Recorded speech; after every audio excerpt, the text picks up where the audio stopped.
ಅಲೆಮಾರಿ ಸಮುದಾಯದಲ್ಲಿ ಇರುವ ಕುಟುಂಬವು ಒಂದೇ ವೇದಿಕೆಯ ಮೂಲಕ ಕಾರ್ಯಕ್ರಮ ಮಾಡುವ ಮೂಲಕ ಪ್ರಥಮ ಸ್ವಾಭಿಮಾನ ಸಮಾವೇಶ ಹಮ್ಮಿಕೊಂಡಿರುವುದು ಶ್ಲಾಘನೀಯ ಎಂದು ಸಣ್ಣ ನೀರಾವರಿ ಮತ್ತು ವಿಜ್ಞಾನ ತಂತ್ರಜ್ಞಾನ ಇಲಾಖೆ ಸಚಿವ ಎನ್ಎಸ್ ಬೋಸರಾಜು ತಿಳಿಸಿದರು.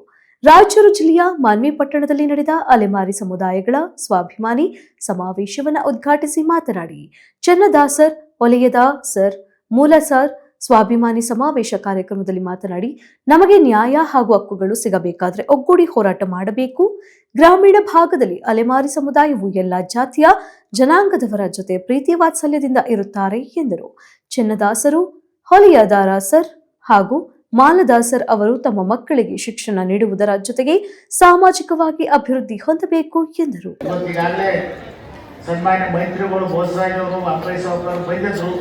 ಅವ್ರಿಗೂ ಕೂಡ ನಾವು ಒತ್ತಾಯ ಈ ಸಭೆ ಮೂಲಕ ಒತ್ತಾಯಪೂರ್ವಕವಾಗಿ ಅವ್ರಿಗೆ ಬರ್ತಕ್ಕಂಥ ಸವಲತ್ತುಗಳು ಸಿಗಲಿ ಅಂತಕ್ಕಂಥ ಒತ್ತಾಯನ ನಿಮ್ಮ ಜೊತೆ ನಾವೆಲ್ಲರೂ ಇರ್ತೀವಿ ಅಂತಕ್ಕಂಥ ಈ ಸಮಾರಂಭದಲ್ಲಿ ಹೇಳಿ, ಪತ್ರಕರ್ತ ಬಂಧುಗಳು ಕೂಡ ಅನಂತ ವಂದನೆಗಳನ್ನು ಸಲ್ಲಿಸಿ ಇಲ್ಲಿ ಕಾರ್ಯಕ್ರಮಕ್ಕೆ ಹಾಜರಿರ್ತಕ್ಕಂಥ ಆಯೋಜನೆ ಮಾಡಿರ್ತಕ್ಕಂಥ ಎಲ್ಲ ಅಧ್ಯಕ್ಷರು, ಪದಾಧಿಕಾರಿಗಳು ಎಲ್ಲ ತಮ್ಮ ಸಮಾಜದ ಬಂಧುಗಳಿಗೆ ನಾನು ಅನಂತ ವಂದನೆಗಳನ್ನು ಸಲ್ಲಿಸಿ ನನ್ನ